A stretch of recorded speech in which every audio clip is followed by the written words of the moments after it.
ridicule them.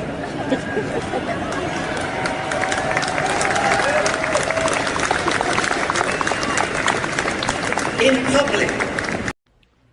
That's the dumbest thing I've ever heard in my life.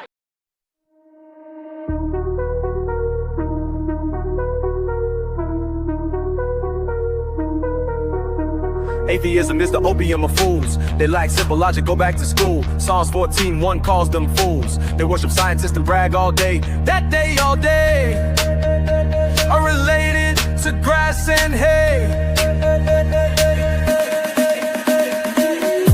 Atheists are tools, go back to school. Jesus seems real a fool, they quit being a fool. Atheists are fools, go back to school.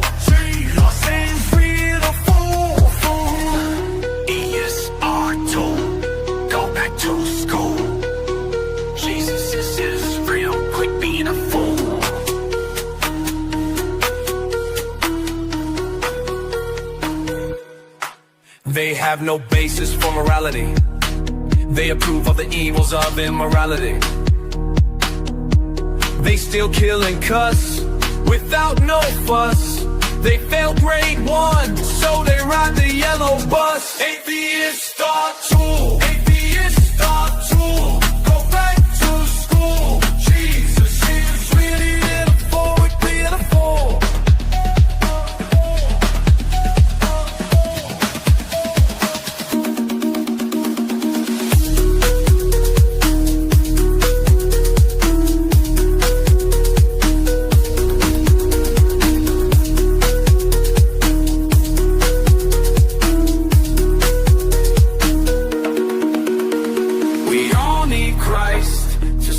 Our souls turn from sin.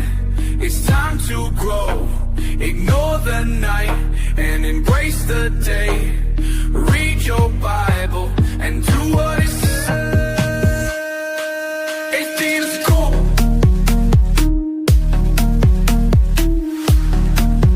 Jesus, real. Quit being a fool.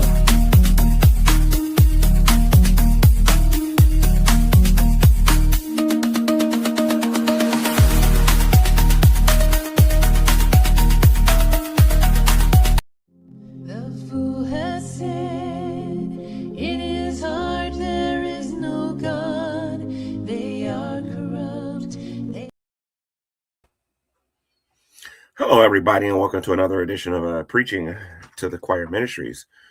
I can't sleep tonight, so I decided I'm going to do a late night stream.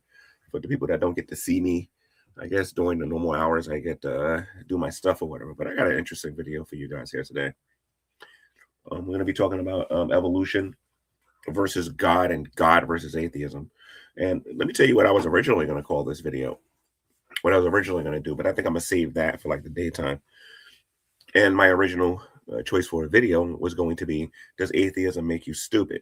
I'm going to save that one for later because that's multi-layered and it's going to take some time to explain why I would even ask something like that. But you'll understand in a minute what we're going to be looking at here in a minute. So again, welcome to another edition of Preaching to the Choir Ministries.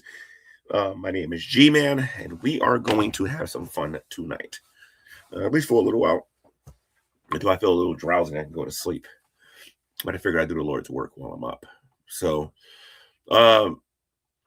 one of the reasons I'm doing this too is I happened to catch a video I kind of looked at a little bit on the line with Matt Dillahunty and Deconstruction Zone. And Deconstruction Zone, I think I talked about it on this channel before, but how Matthew didn't understand Hebrew. And when I heard that, I immediately got offended when I heard it. But I also noticed that a lot of atheists say things on here for shock value to try to get people to respond emotionally. A lot of their arguments are designed to get you to respond emotionally. They don't want you to respond with reason. They don't want you to respond with logic. They want you to respond with emotion, which is what they're good at. They know how to offend people. They know how to get people mad. They think our beliefs as Christians is funny. Let me just quickly go over what we believe as Christians. And then when I'm going to show you, you can tell me whether or not I should be doing the same thing to them and laughing at them. But let's talk about what I believe. I believe that God created the heavens. That would be the sky, the universe. He created the stars and everything that we see going on in the universe. And I believe that he created the earth. And I believe he did this in 6 days. I want this to sound as ridiculous to these people as possible. I believe he did it in 6 days. I am a young earth creationist. I don't believe in that billions and billions and billions of years old with the planet and whatnot. I believe that God created the birds of the sky after their own kind. That he made the beasts of the field after their own kind. I believe that God made, the insects after their own kind. I believe that God made humans. And I believe that God made animals after their own kind. And when God finished creating everything, he called his work good. Notice in the creation story, murder doesn't exist. None of these hideous crimes that we see exist in Matthew chapter 1 or Matthew chapter 2. None of that exists. All we see is God creating. We see the first creation. No, not the first. We see the creation story. And then we see it kind of retold in a more detailed fashion in chapter 2 in the book of Genesis. There's a quick backstory on this. I had a debate with Arnold Raw on the Magic Sandwich Show years ago. And he tried to argue that there were 2 creation stories.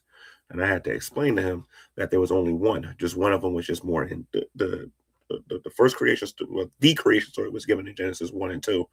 Just chapter 2 is just a little bit more specific than chapter 1. So the problem is when we're reading a novel or if we're reading a book or reading something like that, and we don't read it to gain information first and then critique it. But when you read something and you want to put your criticisms in it immediately, you begin to do these goofy things. Like saying, let me make myself a little bit bigger right here. You begin to do these goofy things where you come to the conclusion that couldn't have possibly happened. Before we get to these videos that we're going to look at, I have to point out something else. One of the things I don't understand about 2025 and not even just 2025, just social media engine itself, on how they created this whole thing called the internet where we can gain all of this knowledge just so that we can intentionally push it away and say, I'm not going to listen to that. I don't want to hear it. Okay, that's what a lot of people seem to be doing. A lot of people seem to be, they see that you can get all of this information. You can get it in detail. You can learn how to be a college professor just being on YouTube and just listening to things and taking online courses and whatnot. But a lot of people aren't taking advantage of that. And I'm going to show you what people are listening to that I personally think is going to be the reason why this world is going kaplooey, or the reason it is going kaplooey. Because when I heard this, and like I said, science has its place and everything and whatnot. But this religious evolution science that's being pushed right now, we got to get rid of this garbage. We have to get rid of it. Well, we got to at least speak up about it. Because if it is religious science, they kind of do have a right to talk about it. I just don't think kids should be taught this garbage because this is just like, ugh. Let me show you what I mean in a minute. When you take a good look at me, I'm a male. I'm a man. I'm a human being. You don't see anything here that gives me the ability to breathe underwater or nothing like that, right? Let's take a look at this video here, ladies and gents. You'll understand why I did all of that. Then we'll get into whether or not God exists or not. Went through that whole thing about the creation because that's what I believe, and I believe what I believe makes me sane. However, this trash that we're about to listen to right now is absolutely ridiculous. Check this out. You should all be able to see this. Partnering with us on this episode of SciShow. They hope you will find it finteresting. There's this funny story about beavers. In the 1700s, a Canadian bishop asked the Catholic Church if it was okay to eat beaver during Lent, a period of time when Catholics abstain from eating meat. But eating fish was okay. And look, beavers spend so much time in the water that they should totally count. And remarkably, the church agreed. Beavers, at least as far as it mattered during Lent, were fish. Well, in most cases, people would probably say that beavers obviously should not count as fish. They have fur and live babies and breathe air, for instance. As for what science says, oh boy. See, the thing is, the answer is surprisingly complicated. Okay, so you guys can't actually see this. That's weird. You guys can't actually see this. So I think what I got to do is I got to remove this image. And then you'll be able to see this. No, you still can't see it. All right, let's try this again. StreamYard had made some changes on here. There we go. And it's kind of hard to okay, here we go. So you should all be able to see this. Let me just see something here. Okay, there we go. So let's play this right here real quick again for you. Okay. Because beavers are not fish, but that might be because either we're all fish or fish kind of don't exist. In the end, this is going to be a story about different ways of grouping animals together. Why we use we're all fish. Okay, so let me get this straight here. Let me get this straight here. It's either that beavers are fish or fish don't exist. Okay, so that's absolutely absurd and ridiculous. But let's give him the benefit of the doubt and see what he has to say. After all, this is science. Use language the way that we do and how evolution has made things kind of funny. For a long time, people grouped animals together by some common body plan or lifestyle, like fish, reptile, or bird. This is good because I find fish to be very delicious when I eat it, especially tilapia, red snapper, whitings, not carp, tuna and things like that and whatnot, salmon. I think fish is very delicious and I eat fish. But when they start getting on here and start saying things like this, that if a beaver's not a fish, then fish don't exist, is what we got to deal with these days here, ladies and gents, with the so-called intelligence that we're dealing with today. It means we can talk about many different organisms at once without needing to name each one individually. This lets us make useful general statements like, it's fish tacos for lunch today. And this is generally how science worked too. But over the years, as we learned more about evolution, you learned that Darwin was a moron. You decided to change the wording up so that you can go out there and introduce even more stupid stuff, some stupid stuff. But let's get into it. Let's just get into it. It became clear that this old way of talking wouldn't work as well. There were too many exceptions, too many groups of things that seemed similar. In other words, you got your butts whipped in a great debate, and now you want to change your words up so that you can try to make it sound like we're fish again, right? Okay, I understand.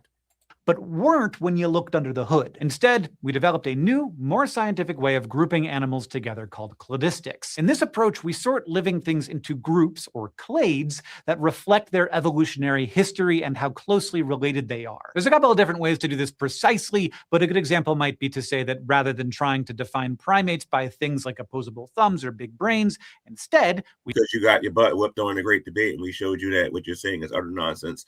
So now you're going to tell us your new style of going about proving this. We would say the group of animals known as primates includes all species that are descended from the most recent common ancestor of humans. So basically, they're going to expand on taxonomy, and they're going to try to say that that our distant ancestors are only going to go about what's recent and not what's old. Oh, okay, I got you. Apes, and lemurs. That's a bit of a mouthful, but defining things this way is actually really useful for biologists. It gives us a way to make predictions, for instance. Like if two different species are grouped very closely together, we can predict that their genomes must be relatively similar. This runs into funny situations, though, like, again, the question of whether beavers should count as fish. Let's take, for example, the evolutionary history of a very definitely a fish, like a goldfish. Its early ancestors were some of the first vertebrates. Unlike their close, more worm-like cousins lancelets, they had a backbone, which let them swim more powerfully. As time went on, this group split. Some which would... By the way, in order to believe this, you have to use your imagination, because they've never seen this before. But for right now, using our imagination will work. To be fair, I wasn't around during creation, so let's listen to his imagination. become the ancestors of hagfish and lamprey stayed roughly how they were, but the group that led to goldfish would go on to develop powerful jaws. Over time, more groups split off as more characteristics evolved. Sharks and rays split off, while the goldfish's ancestors got bony skeletons. In another split, lobe-finned fishes diverged. These are the ancestors of fish with thick, fleshy, paired fins for limbs, like coelacanths and lungfish. Meanwhile, our goldfish's ancestors went on to develop fins made of bony spines connected by skin. Eventually, we arrive at today and the familiar goldfish. So far, so good, and everything we mentioned so far would be in the category of what most people would call a fish. But it turns out the beaver's evolutionary story is largely the same. So in other words, if you have a bony body and you have your fins are a certain way, that means you can define what a fish is. Oh, okay, all right. Beavers share the same vertebrate ancestor as goldfish, and their ancestors also watched hagfish and sharks split off. And as lobed-finned fish split off, some of them, a group called tetrapods, used their fleshy limbs to haul themselves onto land, eventually giving rise to early mammals and eventually to our beaver friends. And of course, we humans are in there too, in the tetrapod group, along with every other. Again, they have to use taxonomy to try to make this argument that human beings are fish. This is just absolutely positively ridiculous. They think because we have similarities with animals or whatever, or we seem to have similarities with animals, that automatically means that we share a common ancestor with a fish. And if you think scientists aren't teaching this to your kids, I got some more videos I want to show you. Anyway, let's continue. Other tetrapod, like frogs and alligators, snakes, birds, and horses. If you zoom out, the tetrapod branch is just one nestled among a bunch of different fishy clades. So back to the question, are beavers fish? Remember that in the cladistic approach, for a definition to be useful, we want to include everything that is descended from a common ancestor so that we can make predictions about who is related to whom on an evolutionary scale. So this means that if we want to be able to say that... Oh, by the way, I'm going to use the same argument with fruits and vegetables in a minute. So let's continue here real quick. Sharks, hagfish, and goldfish are all fish. We kind of have three options. One, animals like humans and beavers are fish. Two, you have to carve out some ridiculous definition, like fish would be any organism that is descended from the most recent common ancestor of both hagfish and goldfish, except for the subset. Matter of fact, I'm not even going to use vegetables and fruit. I got something more better and more funny. Of that group that is descended from the most recent common ancestor of frogs and beavers, which is awkward, but it also kind of defeats the purpose of cladistics. Or three, fish as a scientific category don't exist. So, in the end, are we fish? Well, we are all vertebrates, and there are smaller categories like ray-finned fish or sharks and rays, but there is no... If you're a fish, if you're a fish, go jump in the ocean, go swimming, and when you go swimming, do yourself a favor and start breathing underwater. You'll find out real fast you're not a fish, real fast. Single fish category in the cladistic approach. If that sounds like scientists being unnecessarily pedantic, they do it for a reason. Despite the foibles, the cladistic approach has been a huge success. It helps scientists talk about the evolution of life on Earth in a way that makes sense. And if there are some weird edge cases, it's... I agree that Darwin was a moron, but you're a bigger moron, so let's continue. Not the fault of the system, but an opportunity to marvel at the history of life on Earth. And it also means that we use language in different ways based on what is useful for that conversation. That means it's still okay to call a fish, and if it's Lent, maybe even to include beavers in that category. No, it isn't, and that is a bold-faced lie. A beaver is not a fish, and a fish is not a beaver, sir. And I can use this stupid argument because I know how you evolutionists don't like human beings saying that you guys teach that we're related to monkeys. You go look at a monkey's hand; it's very similar to our hand. You go look at their bony structure. You'll see that it is very similar to our structure. Go look at a monkey's head; it is very similar to our head. Therefore, human beings are monkeys. Wait a minute. Hold on a minute. Wait a minute. So a dog has a skeleton. A dog has a reproductive system. A dog has a penis and a vagina to go to the bathroom. A dog has feet. Human beings have feet, a reproduction system, and private parts to actually go to the bathroom. So that means humans are dogs. Then wait a minute. I'm getting this revelation. I'm getting this revelation that let me see something here. Mice have a head. You know, those disgusting things that give you all these germs and whatnot. You know, the mice and the rats. You know, even the beaver, if you want, has a head, a reproductive system, it has feet, drinks water. We drink water. And then we must be a beaver and a rat and a mouse, according to the stupidity. Or just maybe we have a creator who made us similar, But this is what you get, ladies and gents, when you take God out of the conversation and you're forced to use your imagination. This is what you got to deal with. Thanks again to the Monterey Bay Aquarium for collaborating with us. Anyway, I want to show you guys another video. I want to show you guys what happens when children are taught this mess. I think you'll find this interesting because hold on a minute. There we go. I'm going to show you a case. I have to get used to this new style of StreamYard on here. I apologize. It took me a long time to figure this mess out. But I want to show you another video with them arguing that we're fish. I want you to listen to this here, okay? Yeah, I know you're an adult and I'm an adult. We're human beings, you know what I mean? We want to learn, we want to soak in that knowledge. But let's see what these smart people have to say on here real quick, ladies and gents. People that's telling us that Matthew didn't speak Hebrew and didn't only use the Greek and all this other stuff that we hear these people on here say. You know what I mean? I'm pretty sure all of you saw my Dilla Hunty video with Matt Slick on there and whatnot. They don't even know the basis of our faith and they're teasing us. But let me show you another video here real quick. You should all be able to see this. This is yet another video of them telling us we're fish. So let me see if you guys can see this. I'm pretty sure all of you saw my Dilla Hunty video. I gotta wait. Let's see if you guys can see this here. Hold on. Because if you can't, I'm not gonna play the video. Hold on. Okay, there you go. I'm gonna play the video, and you should be able to hear this. Turn this up a little bit. I'm Jasper, and you are a fish. Well, sort of.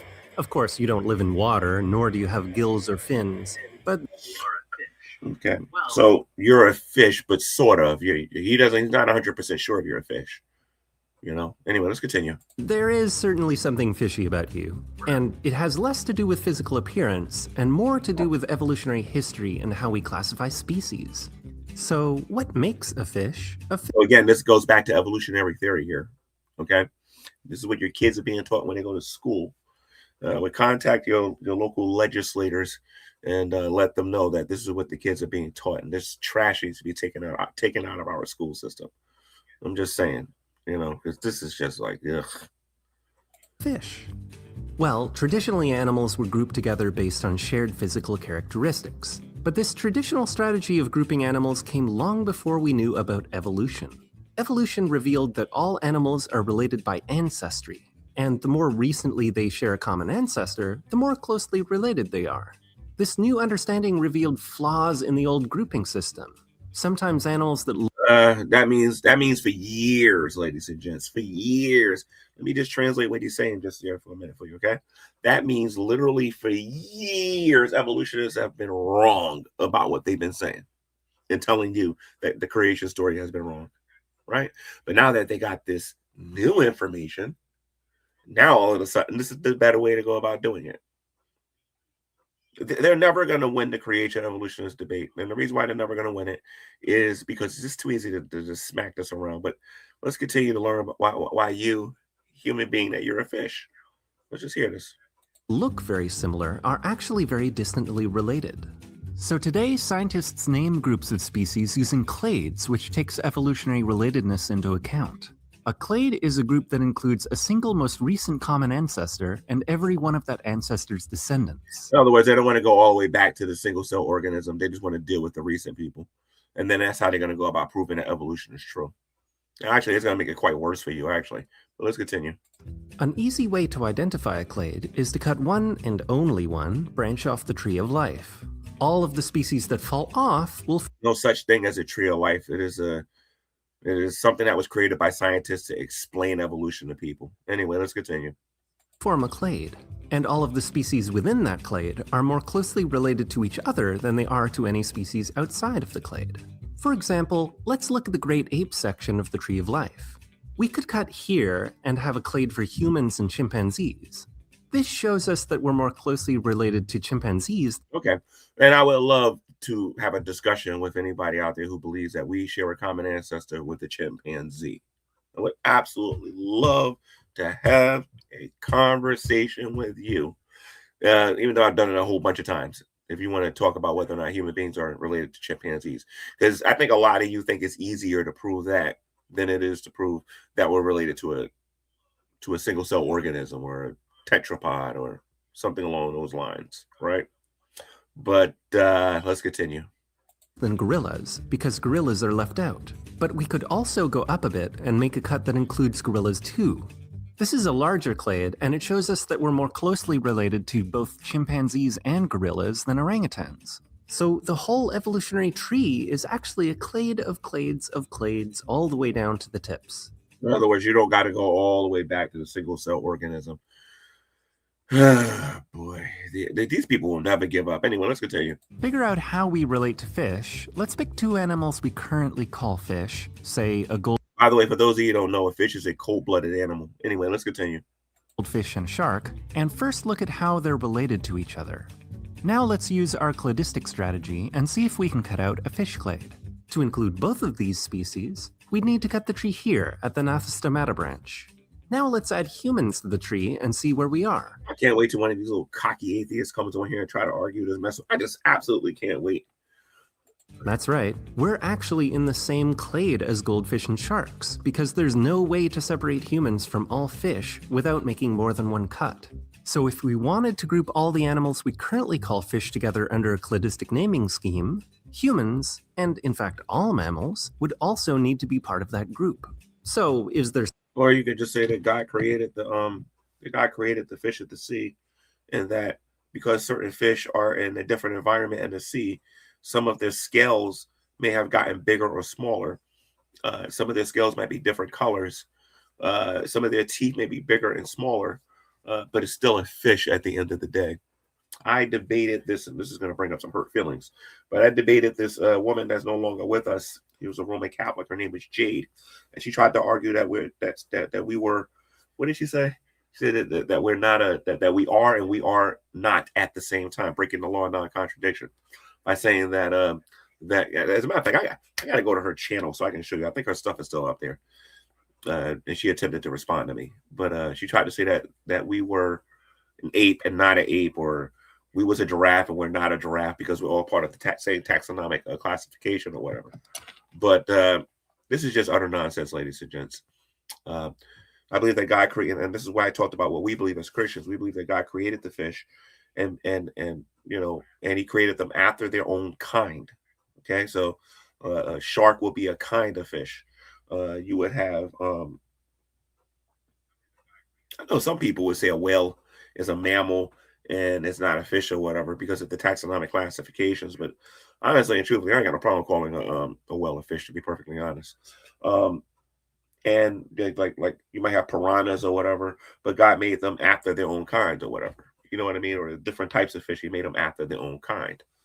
So, and going back to the whales, we have different varieties of them. We have the sperm whale, we have the humpback whale, we have the killer whales, we have seals. I'm not seals. Made a mistake. We have the humpback whale, the sperm whale, we have the killer whale. What's what I'm thinking? We have dolphins. My bad. Okay, so we have dolphins or whatever, right? You have different variety of penguin out there, different variety of seals. You have different variety of different animals that's out there that are made after their own kind. There's something wrong with saying that goldfish and sharks are both fish, but humans aren't? No, it just means that category isn't a clade, and in some circumstances that may The way be... they try to make you a fish is by creating a taxonomic classification and saying, technically you're a fish because you have vertebrae and you have, you have these things about you that's very similar to a fish. And that's utter nonsense. You are not a fish. You are a human being. But I tell you one thing though, let one of us start treating you like a fish, and then you'll see what I mean. Like I start going out there and I start getting a bat because I'm getting hungry, and I decide I want to cook you, descale you, you know what I mean? Put you on the grill and everything and whatnot. You'll be claiming being a human being real fast, especially when you go to court. be more useful. But if you I think to use you as bait to go catch other fish. I bet you claim to be a human being real fast. about it, that traditional association of the word fish with gill-finned water-dwelling animal does blind us to this interesting truth. Although goldfish are This is not an interesting truth. This is a bold-faced lie. That's what this is. Okay. I don't have gills. I don't swim underwater. I don't live in the ocean. I don't go like this when I'm swimming. I don't depend on the current to get me moving or whatever. You know what I mean? I'm not a cold-blooded creature. So now because they call them clades and they use different and they use these different categories now, that means that we're fish now. Like I said, man, when you suppress the knowledge of God, when you suppress the truth of God and unrighteousness, this is the kind of stuff that you're going to start talking about. You think you're wise, but in reality, you become a fool. are related to sharks, they're actually more closely related to us. So maybe you should go around telling We're not closely related. We're designed very similarly. We have similarities to a shark because we are designed differently. It doesn't matter how many different times these people change how they go about making their arguments. Intelligent design is going to be superior to evolution because intelligent design is more, it makes more sense. And even a lot of the evolutionists know this. I'm going to prove it to you, by the way, that they know this. I'm not just going to show you. I ain't one of these people in here that's going to be like, deconstruction's only going to get on here and go, math, you didn't know Hebrew. You know what I mean? Like, I'm not going to get on and say something stupid like that and not back it up with anything. everyone that you're a fish. And when people give you confused looks, just tell them you swim with the cladistic school of thought. Again, this is what your kids are being taught in school, ladies and gents. Your kids are being taught that you are a fish, that they are a fish because of their new taxonomic classifications now, and because we have similarities. See, to me, this kind of stuff is dangerous to be teaching young people, because if they start believing that you don't have a purpose and nothing matters and all this other stuff and whatnot, that's why you got these school shootings and all the stuff that we see going on in our society today because of being taught this stupid nonsense. You know what I mean? They take away special creation and they start teaching you that basically you're nothing more than an animal. Then when they start acting like animals, they want to sit there and they're like, oh, we're going to do it in our society. Look how people are behaving. People are behaving like this because you taught them how to behave like this when they went to school. Anyway, let's go to the next video. Richard Dawkins believes that he was related to a fish. Let's take a look at this one here real quick.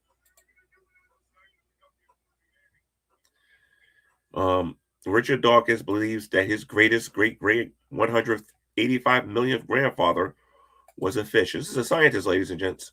These are the people that's influencing the youth today. These are the people that's influencing the youth. By the way, for the people that believe this, you should be very, very, very, very, very thankful. I was not young and knew about this stuff, and I didn't care about this stuff in school, because if I understood this is what they were teaching me, the fun I would have. Oh God, the fun. You may have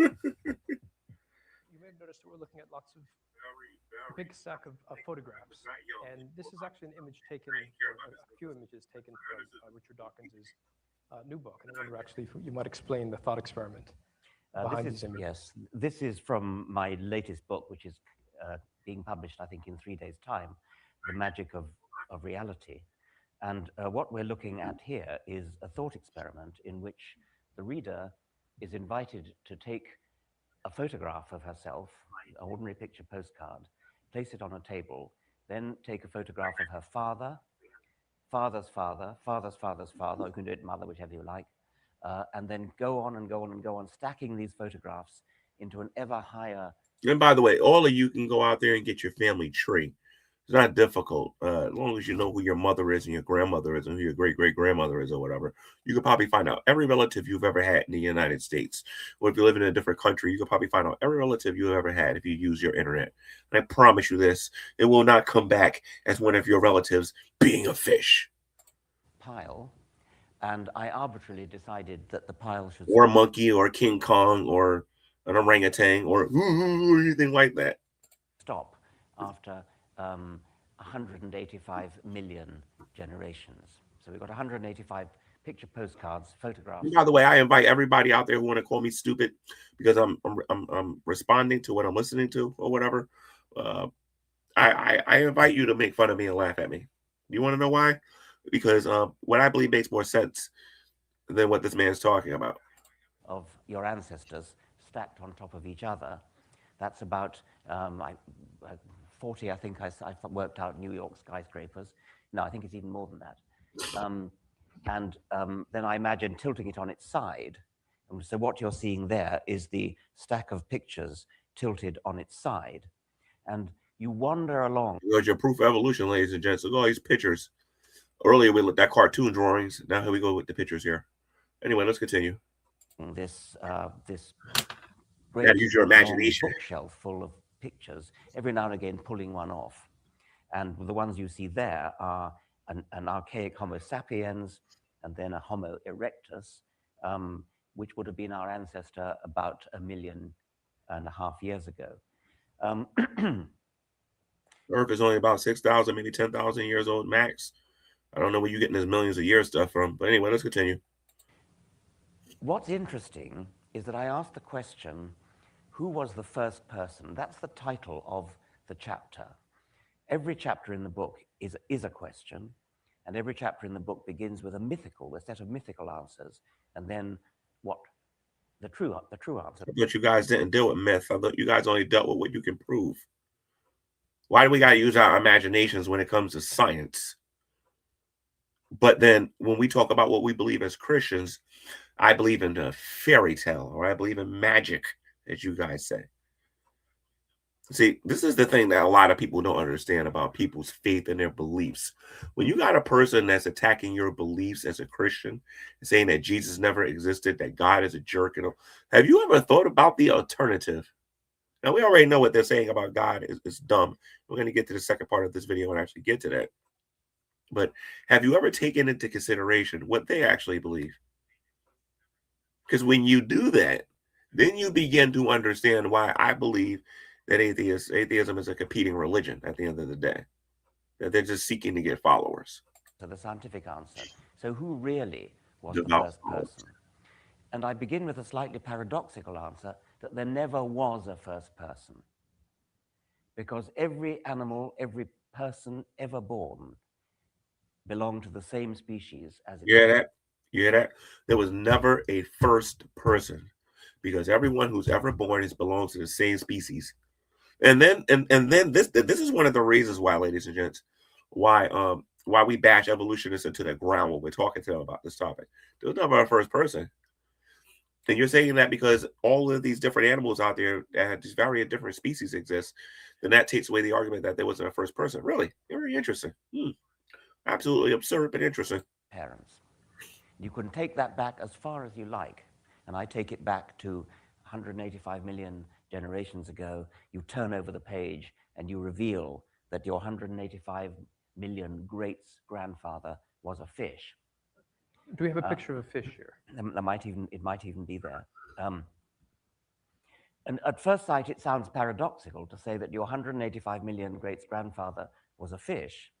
But on the other hand, every single generation on the way back there belonged to there it is, yes, belonged to the same species. Okay, that's nice. So anyway, guys, this is what happens when you stop listening to God and you start listening to man.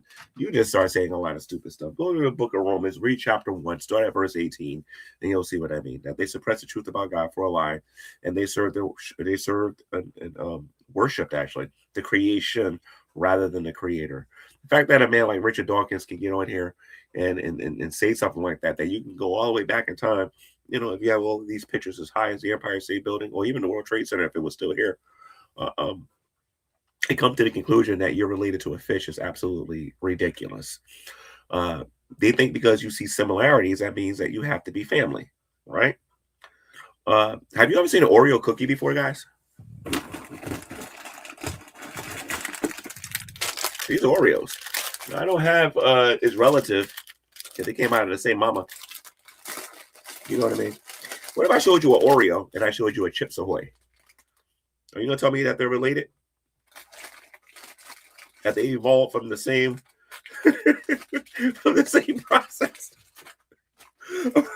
Or are we going to say that we use similar ingredients to make an Oreo and a chocolate chip chips away? If you go to an evolutionist and you say that humans evolved from monkeys, they get mad and they get upset and they say that that's not how it works. You know, it was more like a primate. It was more like a Homo erectus and all this other stuff that they bring up. It's always a homo, you know what I'm saying? It's a Homo erectus or it's a homo this and a homo that. You guys ever notice that? Anyway, I'm trying to be funny with that one or whatever. But they're always sitting there saying that we share a common ancestor with like an ape-like creature or whatever. I'm sorry, it's hard for me to take this stuff seriously. You know what I mean? And then they show you no proof. They show you pictures. They tell you to use your imagination. They show you cartoon drawings. They tell you that you have to imagine going back 5 billion years ago. I'm still trying to imagine it because I just can't do that. But they can do it because you have to have a vivid imagination to actually believe any of that. You know what I mean? That's why it's very difficult for me to go to the museum these days to really enjoy anything anymore. Mainly because I believe what I'm looking at is straight up baloney these days. But that's the problem that we run into. Like, you would rather believe that your 185th millionth grandfather was a fish, instead of believing that you are fearfully and wonderfully made in the image of God, that you were created by an intelligent designer, that the way that your body functions, the way you behave, the desires that you have and things like that, that all comes from God. And that you tend to be moved in a certain way because of God, not because of some imagination or whatever. You know what I mean? So I think atheists make a very grave error when they're laughing at other people's beliefs. Mainly because when they're done laughing at me, oh, you believe in invisibles? This is what they say. You believe in an invisible sky daddy who uses magic. This is what they say. Listen to me. We are this is the information superhighway we're on with the internet here. I can find a lot of stuff on here. You'd be surprised what I can find if I actually do a little bit of research and don't be ignorant, right? And don't get drunk with teasing people all the time. But, you know, I got an invisible sky daddy that raise up zombies and all this other stuff. And when they make fun of you, make you feel bad, make you depressed, that's what their goal is for being a Christian. And ultimately make you want to get frustrated and say, I don't believe this stuff no more. And that's what they want. They want you to behave and they want you to act like that so they can get some sense of satisfaction and victory. Until you start thinking about what they believe and they get a taste of their own medicine. When they start telling you that you evolved from pond scum, that life comes from non-life, which no one's been able to prove. When they start telling you that you're a fish, that not only are you related to one, or you share a common ancestor with one, but today, actively, they will look you in the face. They will look you right in the face and tell you you are a fish.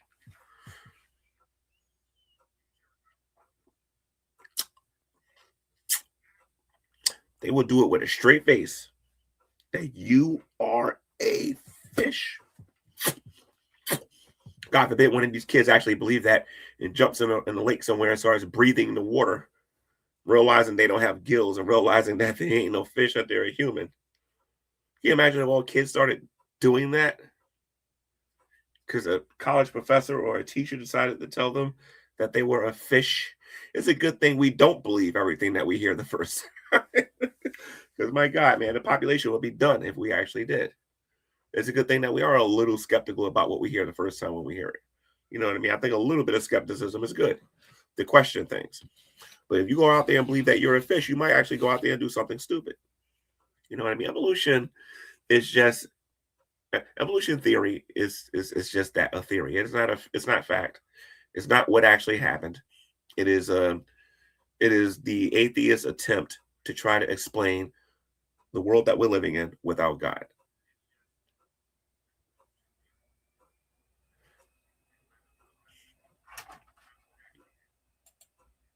Is human and ape relations considered bestiality or natural? Bestiality.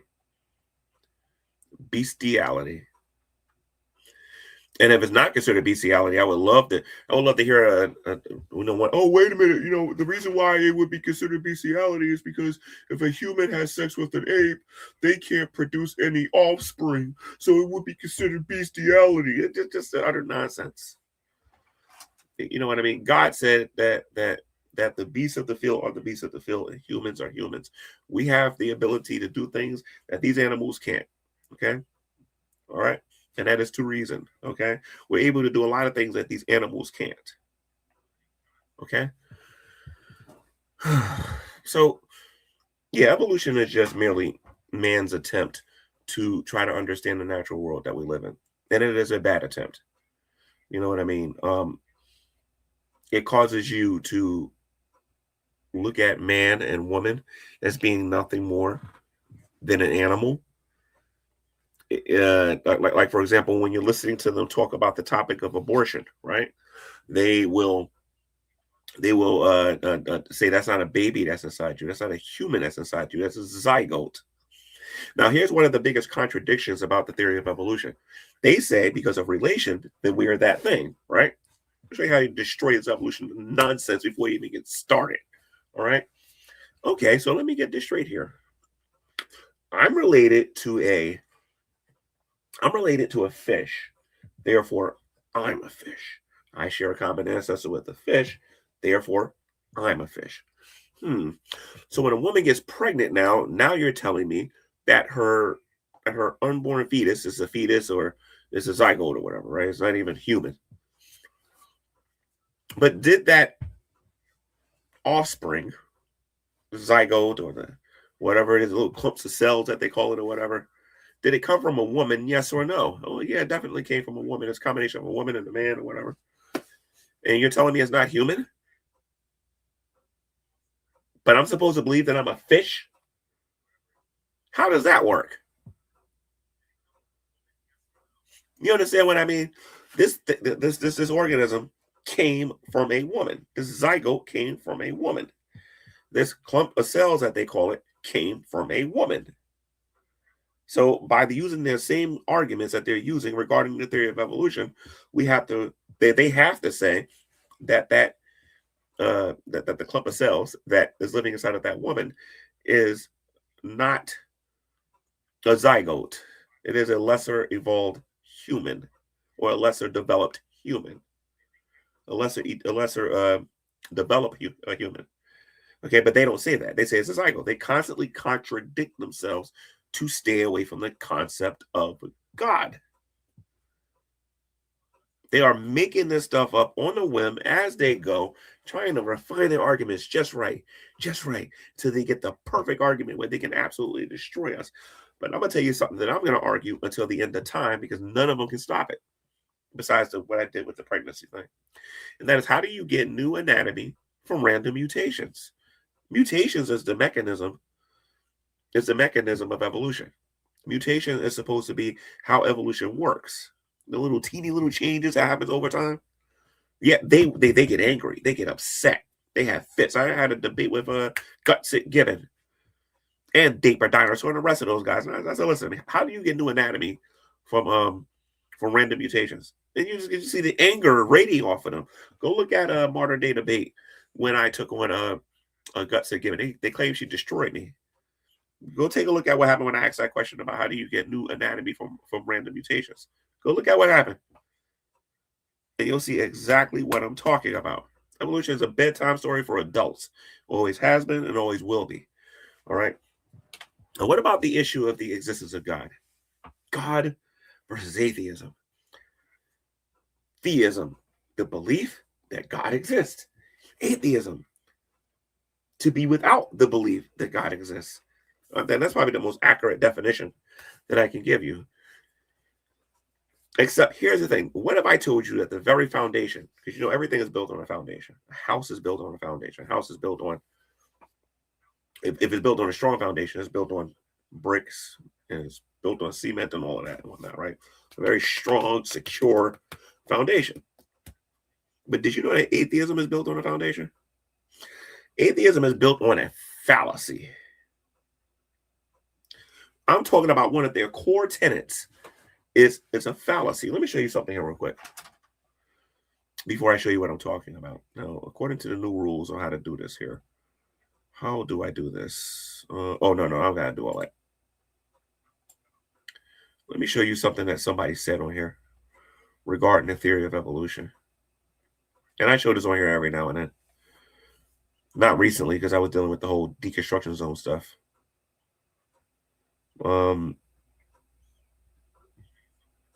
No, I might have deleted it, so I can't show you this. That's about Rome. Yeah, I deleted it. No. Oh, no. Is that it? Nope. Yeah, I deleted it. But I will show you this. It's called the descent of evolution. Let's look at what the scientists are saying first. And then we're going to get into atheism and God. And I'm going to show you how atheism is built on it. As a matter of fact, you know what? I'm not even going to do that. And I apologize for this. I'm going to screen share something for you. I actually do have this prepared. I want to show you a fallacy here real quick. And this is the fallacy that atheism is built upon. If I debate an atheist in the future, I'm going to actually use this. I'm going to talk about their tenets. And this is one of them, in my opinion here. An argument from ignorance. A logical fallacy where someone claims a proposition is true because it hasn't been proven false. Let me do this again here. A logical fallacy where someone claims a proposition is true because it hasn't been proven false, or false because it hasn't been proven true, essentially using a lack of evidence as evidence itself. Okay? And they have examples of this right here. This is what happens when you actually research and you don't believe every Tom, Dick, and Harry that goes out there and they say things. Okay? Claim, we don't know the universe began. I'm sorry, we don't know that the universe began. Therefore, God must have created it, right? This is the one that we use, I guess, according to a fallacy. The arguer uses the absence of a known answer, ignorance, to support their specific answer instead of admitting they don't know or say or whatever, right? Then it's to keep thinking about the burden of proof, the absence of evidence, and the reversibility, right? Let's go back here real quick here. Atheists say that because no one's ever presented any evidence for the existence of God, therefore there are no gods. And their whole entire being, their entire ism, their entire state of whatever they are is built upon absolute pure ignorance.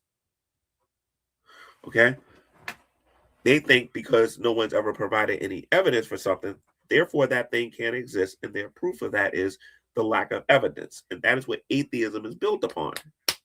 Now, all of us, to a certain extent, will commit this fallacy to a certain extent or another. And I actually personally believe that there are times when it's okay to do it because none of us know everything.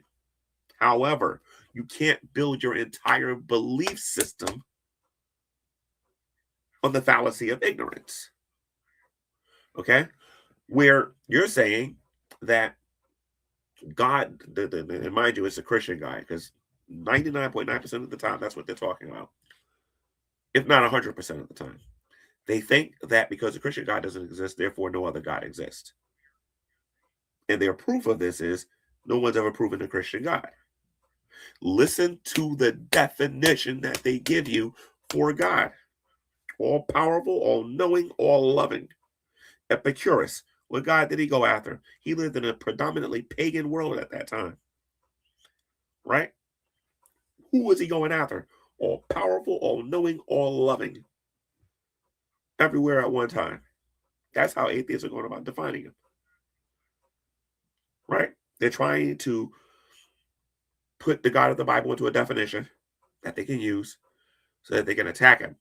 And they're saying because they can't prove he exists, therefore, no God exists.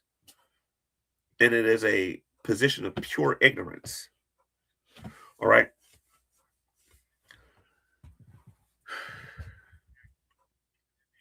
When we engage in a debate with an atheist on whether or not God exists, you're already starting from a position of a waste. Actually, that's a bad way to say it. You're already starting from a position of wasting your time. That's a better way to say it. You're literally wasting your time because you're starting off with a straw man right from the word go. They can't say to you that because the Christian God hasn't been proven, therefore no gods exist. That's why I go after them sometimes in a different way, and I'll say, well, have you ever went after a pagan like this before? Because they don't define their gods that way. Well, I don't believe in them either. Why? And then they want to talk about the Christian God. They're obsessed with it. They have to attack the Christian God. They have to go after him. They have to go after him because that's the God they have a problem with. They don't have a problem with Zeus. They don't have a problem with people worshiping the oceans and the rivers and the skies and the stars because they do it themselves. They don't have a problem with that. That's why they're very adamant and very specific about going after a supernatural God. Some of them will go so far in their attacks and will say that the God concept is not even something that they can comprehend. It goes back to one of the best chapters in the entire Bible. Like I said, Romans chapter 1 is one of the most telling things that we know about ourselves. Okay, this is what happened in the garden. They exchanged the truth about God for a lie. How did Adam and Eve do this? Adam and Eve did this because they went from being people who served to the people who wanted to be served. They went from people who was created to serve, and now they wanted to be served. Look at mankind's history, our entire goal. Look at the United States today. We want to be what? We want to be rich. Why do you want to be rich? So you can have what? Fame, power, and what? Servants. So that people can look upon you and say, I want what you got. That's why I always refer to Romans chapter 1. I'm not the only one I can go to. I can go to a whole bunch of other passages. I can go to Ephesians 2. I can go to a whole bunch of different places. I go to Galatians 3. But the point is this. The point is this, is that they took away the knowledge of God and they became fools. They started worshiping and serving the creation rather than the creator. And that's what they did. That's what atheism is all about. Atheism wants to get you away from pushing you from serving and worshiping God to serving and worshiping the creation. Let me say this again. They want to get you away from worshiping and serving God and get you to worship and serve the creation. When you listen to the Deconstruction Zone, his goal is to just bash God. If you listen to him, if you're a Christian, I challenge you. Pray about it first. Don't comment in his comment section because all they're going to do is block you and make fun of you. Because that's what bullies and that's what people who don't have any type of social life does. Okay? Don't go in his chat. Just observe. Do what I do. Just observe. Listen to what he has to say. The man sits back there. He follows a script. And I can literally write it. I can show you right now. Okay, when so-and-so comes to my room, how old are you and what religious belief that you have? Gets him a position of authority. Then you make your argument or whatever. And then he sits there and he brings you where he wants you to go. And then laughs at you after he's done doing all that. And then later on, I cook so-and-so, I cook so-and-so, I cook so-and-so. Because he's following a script. He's following a script. And you'll notice something. He never, ever, ever, ever provides a drama. It's no evidence for the things that he says. He said it, therefore it's true. You take him at his word. If I was a Christian, and because I've been a Christian for 25 years now, right? If I was a Christian and actually I'm going on 26. As a matter of fact, hold on a minute. This is December.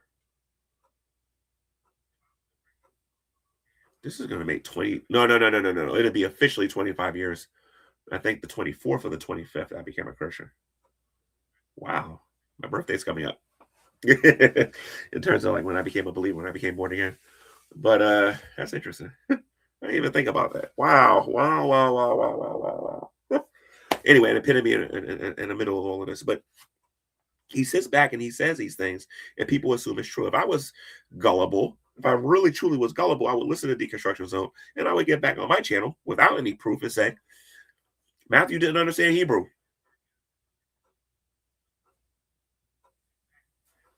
And then when somebody smart comes into my room, like a Veckel or Jesus is Lord, or one of those guys coming here and whatnot, and they say to me,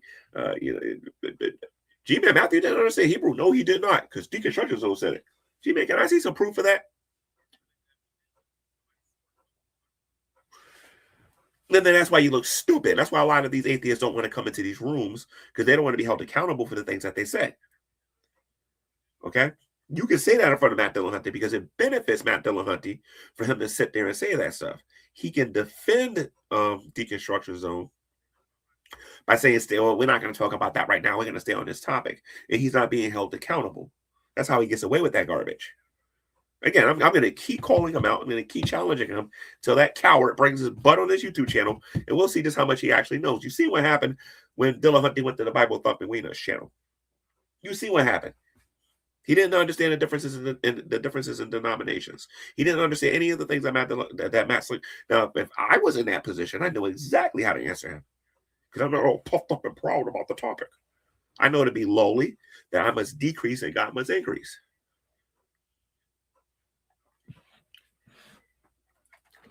But these atheists are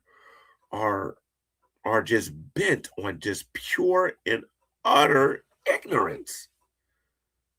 God doesn't exist because I didn't provide you with the evidence for you to believe. Therefore, no God exists on the planet. You just completely just threw all the religions under the bus. First of all, there's only one belief system that thinks that way. Only one. You want to know who that is? Christians. We believe that there's only one true and living God. So what do they got to do? They have to borrow from our worldview so that they can sound a little intelligent on their own platforms. Oh, the Christian God doesn't exist, therefore no other God exists. That's what we believe. I thought the Bible was a book of fairy tales. I thought our belief system was the things of magic. Why do you constantly borrow from other religions? Because you guys can't even come up with your own stuff.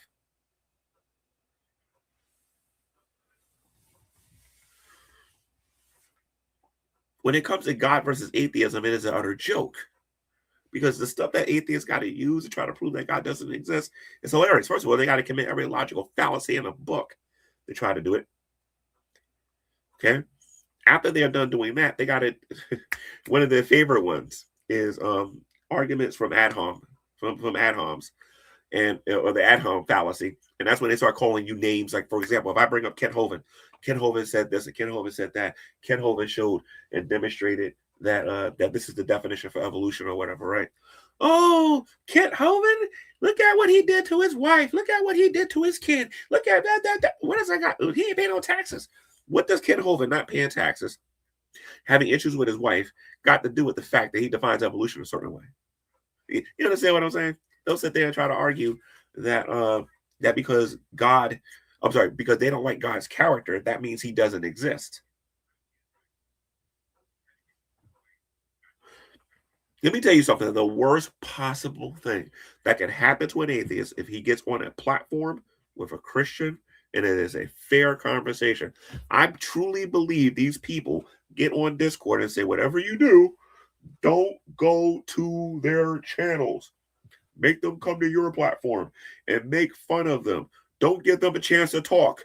You be the only one that talk. And they're able to deceive a lot of people that way. You notice that when I'm on my channel, comfortable, I'll let them go on and on and on and on. So when it's time for that fair conversation, they got to overtalk you. They don't want you to say anything.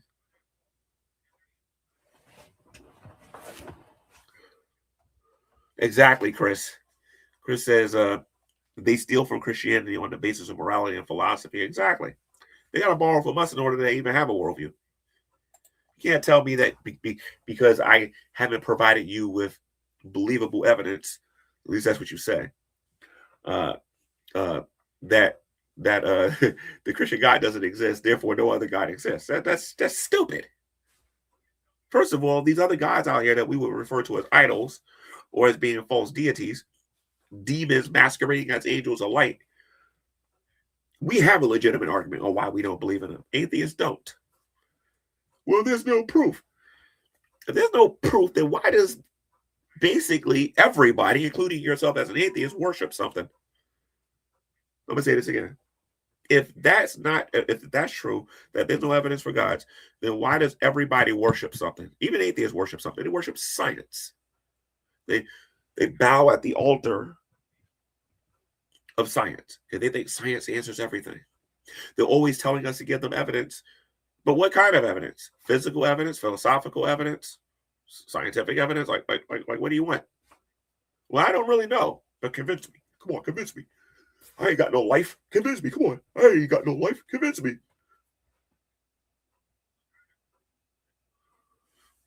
Exactly. They exchanged the truth about God for a lie, and they worshiped and served the creation rather than the creator. This applies to just about anybody who's not a believer who attempts to go after God.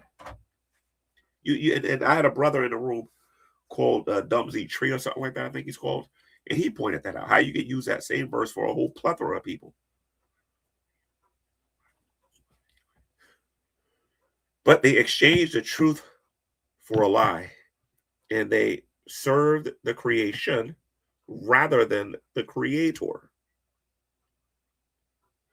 Remember, for those of you out there who was in the Great Debate days, you remember this?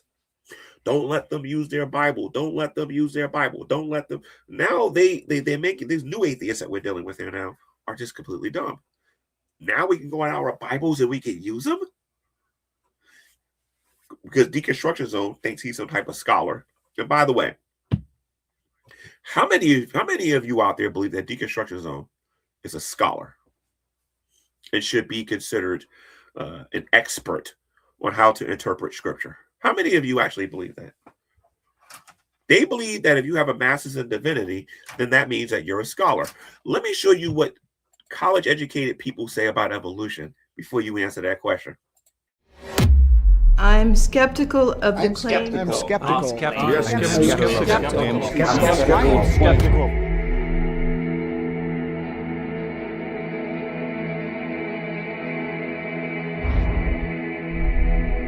We are skeptical of claims for the ability of random mutations And natural selection to account for the complexity of life. A careful examination of the evidence for Darwinian theory should be encouraged.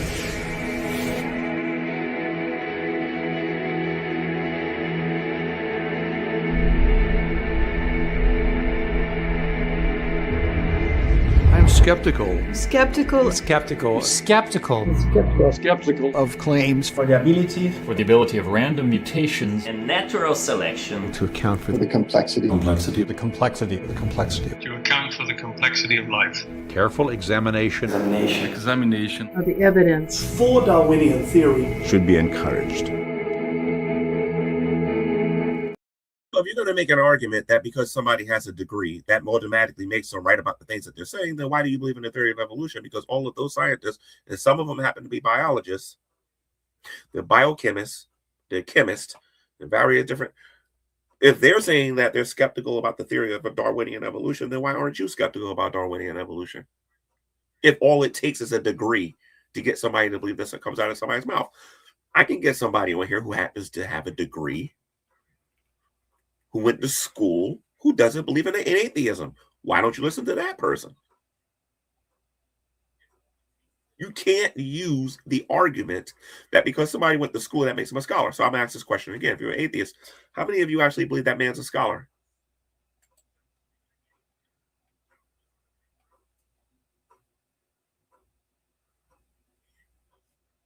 Nobody.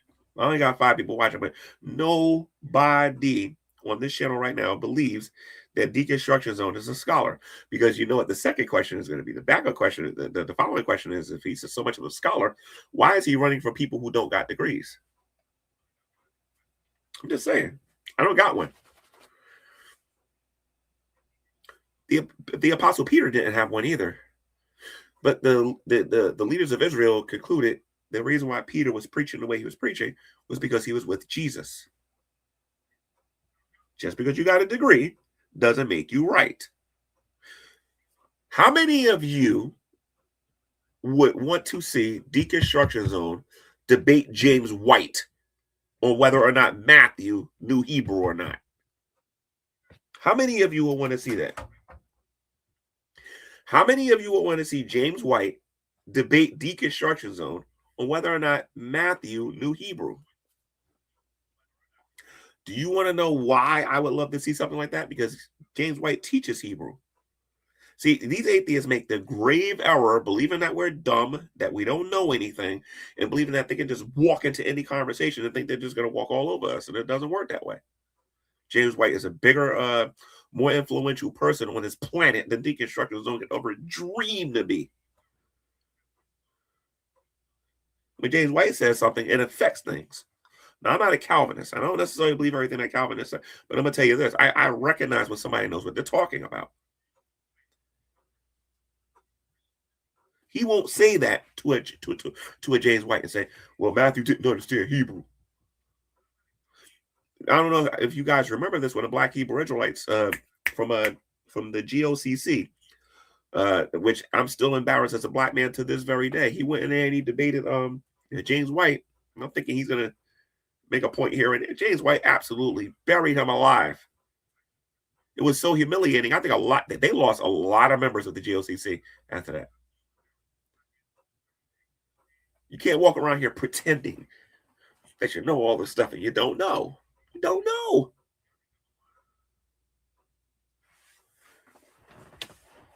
So as far as atheism and God or whatever, atheism is built on a faulty logical system that says that because I'm ignorant, therefore God doesn't exist.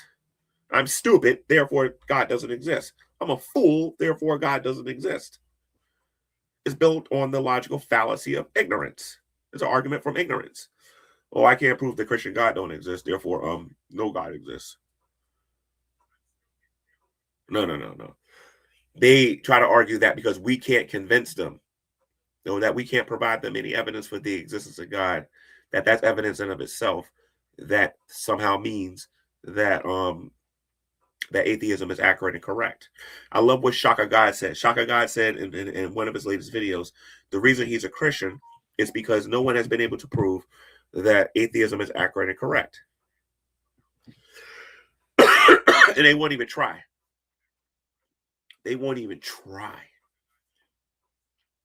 They won't try, at least today anyway, to try to prove that atheism is accurate and correct. Like, they walk as if this is true. They live their life as if this is true. They believe they can do whatever they want. They believe that they're a fish. You've seen the foolishness in the videos that we looked at earlier. They believe that life comes from non-life or abiogenesis, even though they can't scientifically prove it. They believe these things. And then they tease you, mock you. As a matter of fact, there's Richard Dawkins here with his positive atheism, telling his people what to do to Christians when they talk about God. Mock them, ridicule them.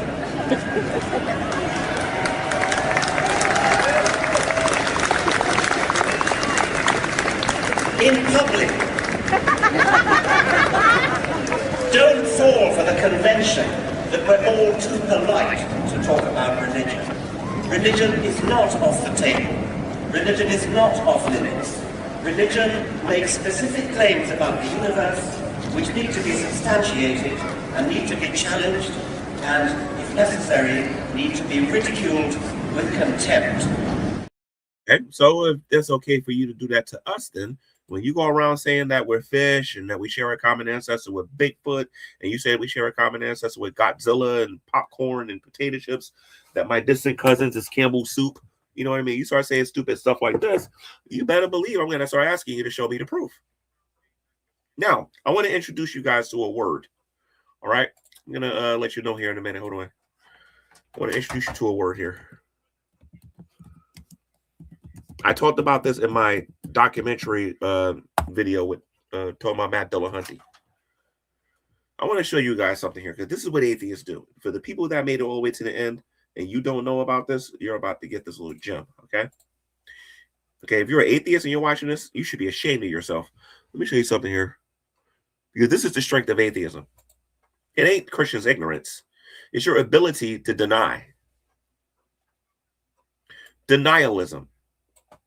Denialism, the rejection of facts, evidence, or truths, often concerning specific consensus like climate change or vaccines or historical events like the Holocaust, despite overwhelming proof, typically driven by ideology and personal beliefs or protecting a cherished worldview. Okay? It is more than the simple skepticism. It is a systematic refusal to accept reality, using tactics like cherry picking, data, false experts, and conspiracy theories to maintain a preferred narrative. Okay? Now, how does atheists use denialism when it comes to your faith?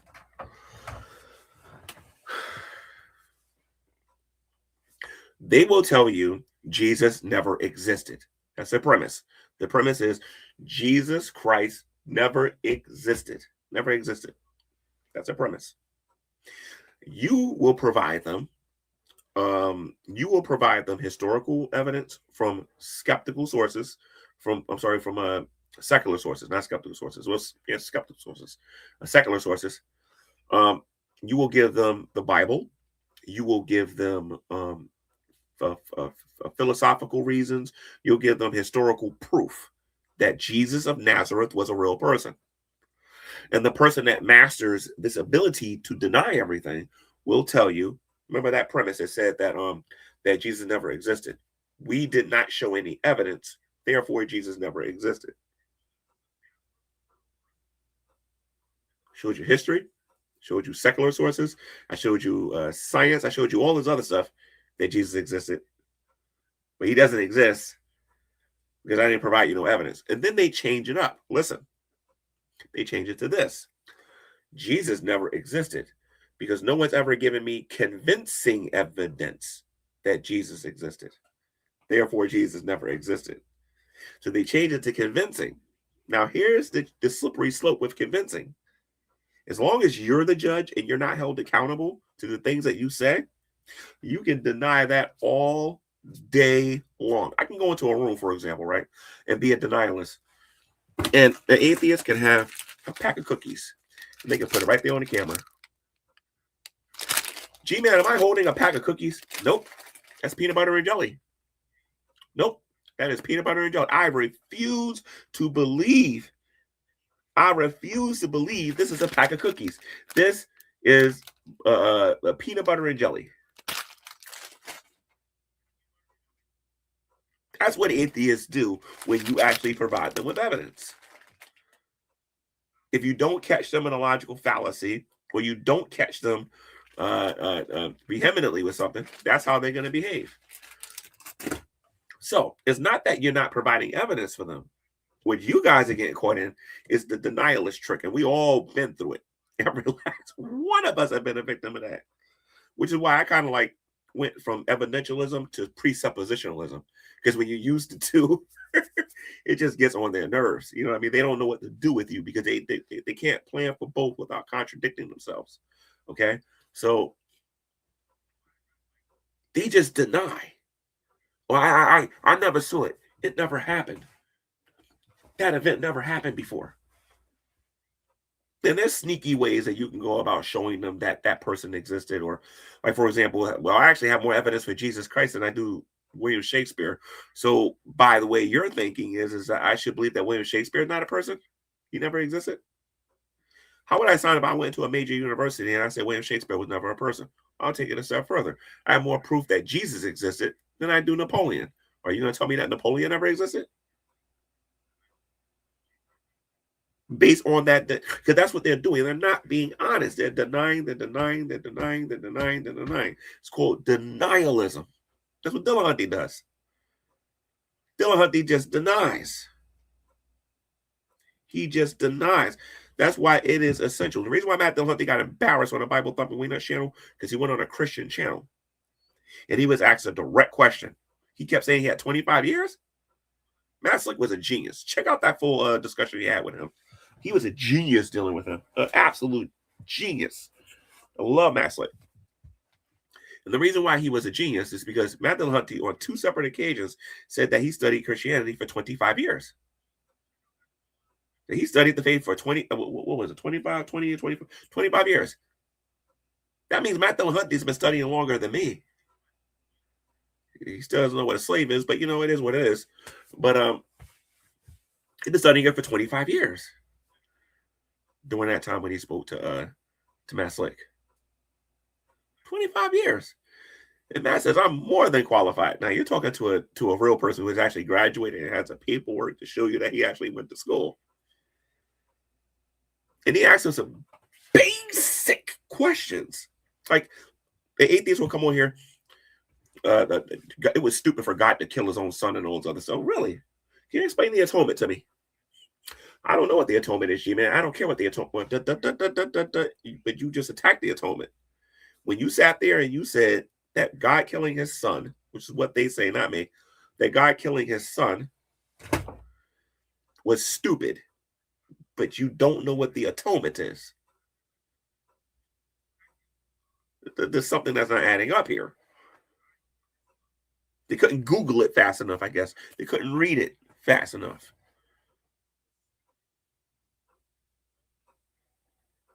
But we're supposed to believe that these people know the Bible better than us, and they don't.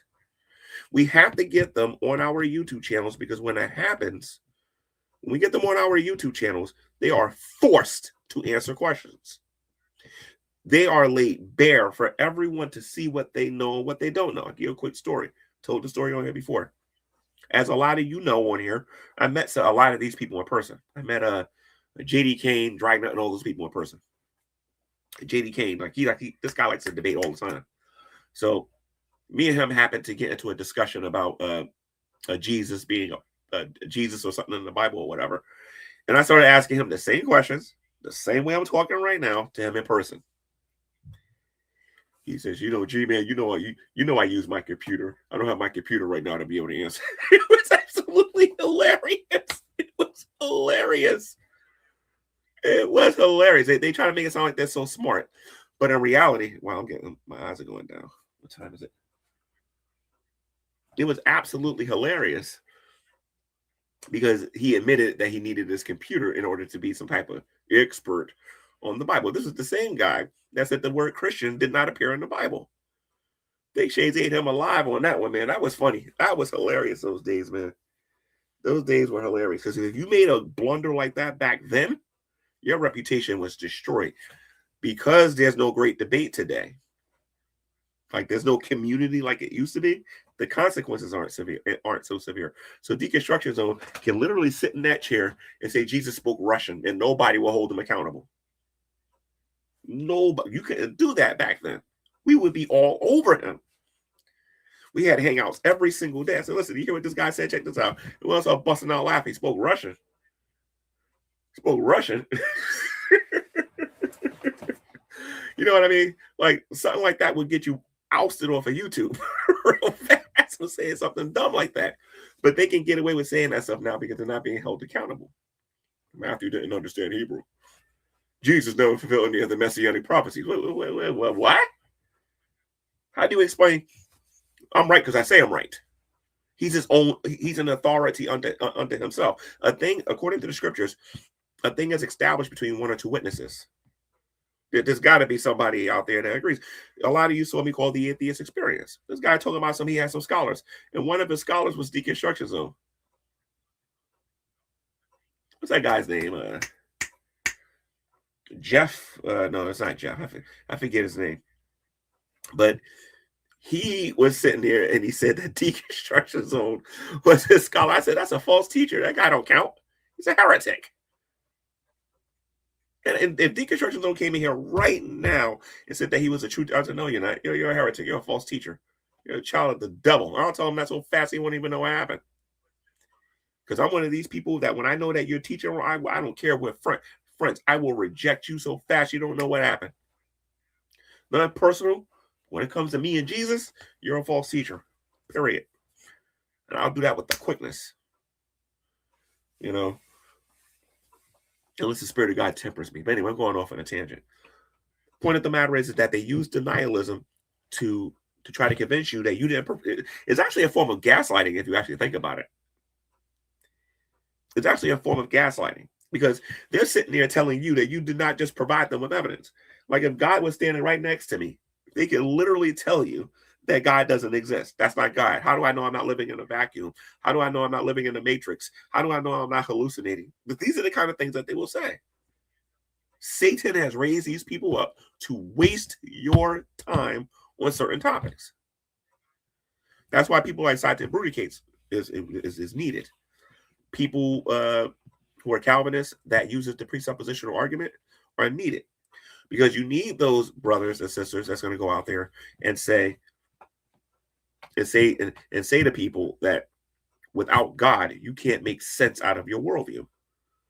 I presuppose that God exists, so I don't start from trying to prove to you that God exists. I'm telling you I believe that he exists, and I'm telling you straight up that what I believe about you is that without God you can't make sense out of your worldview, which is true. How does an atheist know that God doesn't exist? He has to borrow from my worldview. How does an atheist know that God doesn't exist? How does he know this? Could he be wrong about everything that he knows? Yes or no? The second he says, no, I can't be wrong about everything I know about God, you hit him up with fact questions. And the second you catch him on one of them, you kill his credibility that fast. Then you hit him with evidentialism, confusing him, letting them see, okay, perhaps my thinking wasn't all that good or whatever. It's a game to them. And you got to be able to show them right off the back that we have good reasons to believe that God exists. We have arguments for God's existence. But if we start showing you evidence and you're going to start playing that denialism game, you're going to look silly. You're just going to look silly. All right? So they think they have the default position. They don't have the default position. What they have is a positive claim that they believe that God is not real. And they want to convince you of that so that you can vote Democratic. Absolutely hilarious. Absolutely hilarious. Let me see something here.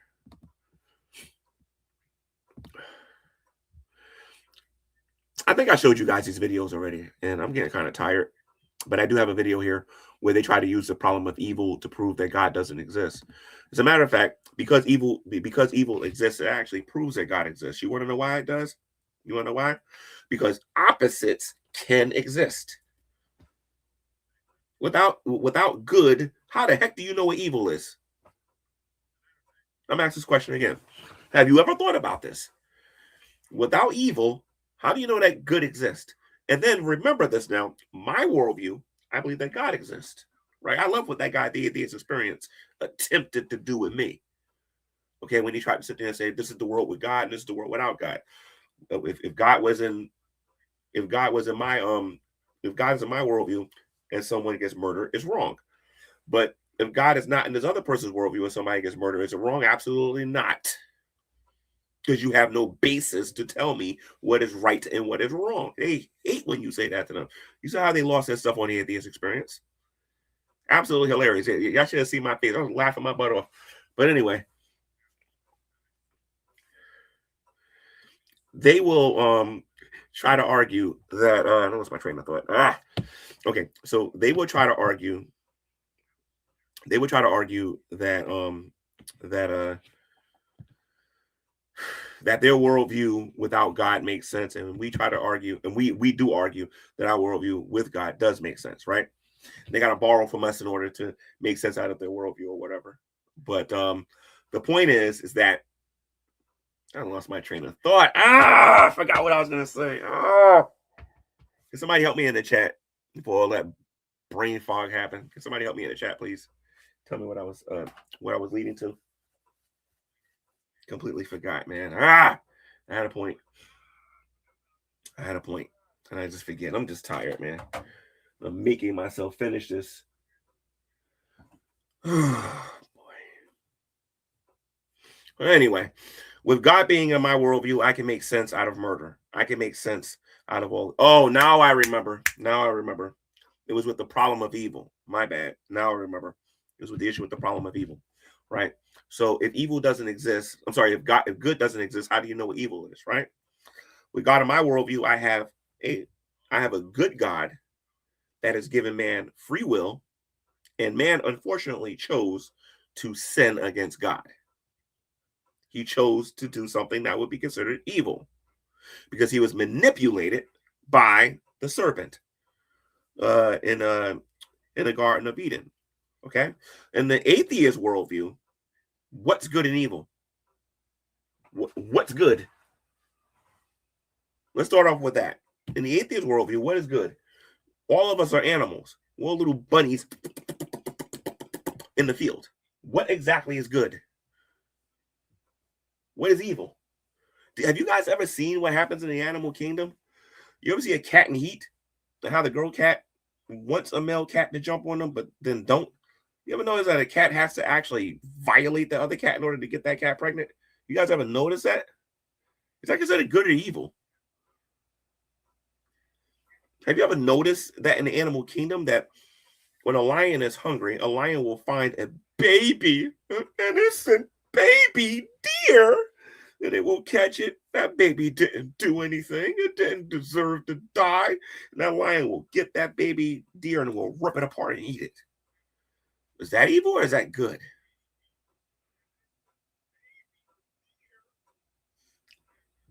I like what somebody put here, and Murdoch 444 says they have no justification for good. No, they have no justification. They have no justification for good or evil. Not when you take God out the picture. If you look at their worldview, what is good and what is evil? I am dead serious. What is good and what is evil? And then what is the metric that they are judging God on whether or not he allows evil to be in the world? This is like mind-boggling. And they talk to me as if. They talk to us Christians as if what they're saying about God is correct. I'm like, wait a minute, hold on. You don't believe that God exists? Oh, no, I sure don't. Your God's a monster. Then what is a non-monster in your worldview? And what is a monster in your worldview? Because in your worldview, you don't got God, according to you.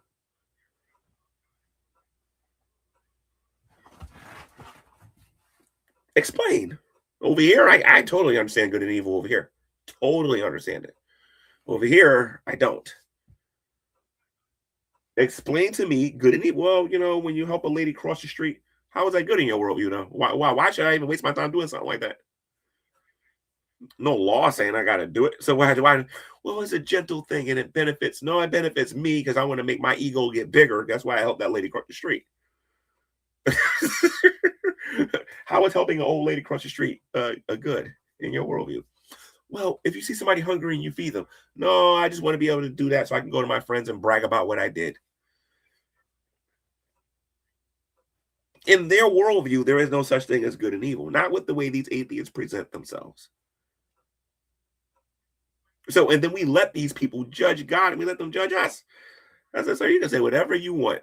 But in your worldview of dinosaurs and people being fish and the universe being 1 trillion years old because nothing exploded billions of years ago and created the universe or whatever, and the wacky world of atheism, I don't understand good and evil in your worldview. Now, if you would stop borrowing from my worldview, because the Bible does say that murder is wrong in the Bible.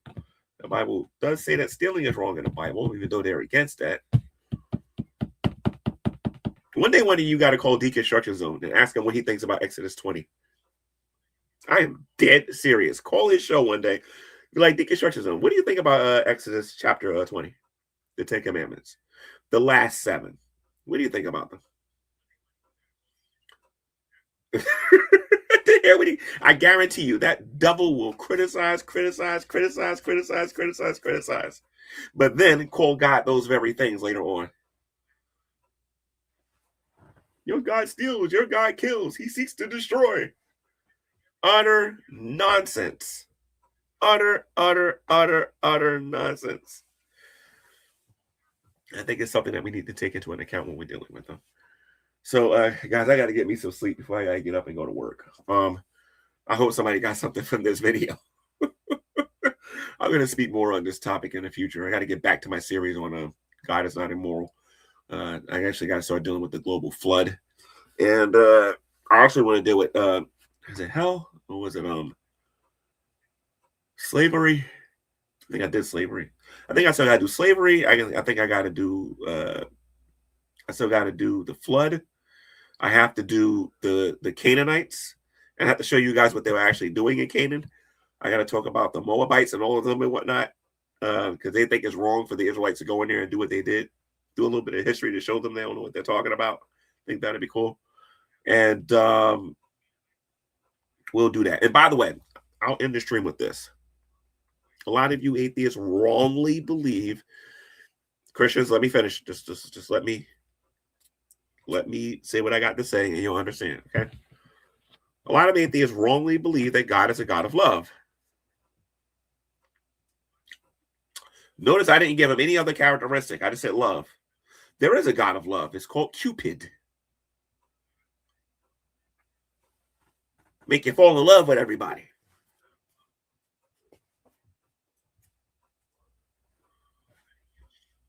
God is not Cupid. He has other characteristics about his character. God is holy, omnipresent. He knows everything. Okay? He doesn't do anything that is logically impossible. Jesus is Lord. Jill, that's in my chat here, says that God is not going to make another. He cannot make another himself out there that is perfect and never sins. Okay? They're very cocky and egotistical, those atheists. Very cocky and egotistical. But God doesn't do anything that is logically impossible or anything like that. You know what I mean? We have a lot of different ways that we go about describing God. That he's a loving God, that he gives grace, that he shows mercy, that he's a bunch of different things and whatnot, right? And these atheists just pick one part of him and say that he's impossible because he's a God of love. Well, they'll say that he's all-knowing and he's all-loving. The Bible doesn't call him all-loving. The Bible says that he's love, that God is love. This God is all-loving nonsense is as dumb as somebody saying that money is the root of all evil. That's dumb. It's the love of money that is the root of all evil. Train your ears to catch these little things when they're talking. All right? We don't worship Cupid. If they want to go after Cupid, let them go after Cupid. When they want to talk about the God of the Bible, we'll talk about the God of the Bible. Until next time, guys, this has been another edition of our Preaching to the Choir Ministry. Telling you atheists out there, get your information straight, get your facts straight, stop playing games, read your Bible and do what it says. Turn from your sins because you know what? You ain't got that many tomorrows left. God bless. Wanna hear a joke that's not funny? Atheism is only about making money. They love being wrong, in fact, all while spreading hate for super chats. Matt Dillahunty is on that phone. Deconstruct his own, boy, he got owned. Jesus is not concerned about their groans. The Son of God rules from his throne. Atheists are rulers of their sorry lives, while serious Christians are prepared to die. Wanna hear a joke that's not funny? Atheism is only about making money. They love being wrong, in fact, all while spreading hate for super chats. Jesus died for your sins, yet atheists lie every day about Christ's atoning sacrifice. Like the Bible actually says, you atheists make stuff up, you love to lie. You're not good people to the naked eye. Wanna hear a joke that's not funny? Atheism is only about making money. They love being wrong, in fact, all while spreading hate for super chat. Evolution is a lie, and so is your confidence. In deconstruction zone, seminaries, providence, y'all don't the Bible or how to use God's word, but you're real good at flipping the bird. Now in Christ, Satan that you lost today, read your Bible and do what it says.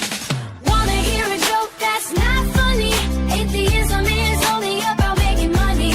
They love being wrong, in fact, all while spreading hate for super chats. America doesn't need atheism, America needs God. He won't senselessly kill 100 million people. That's atheist and Satan's job. The fool has said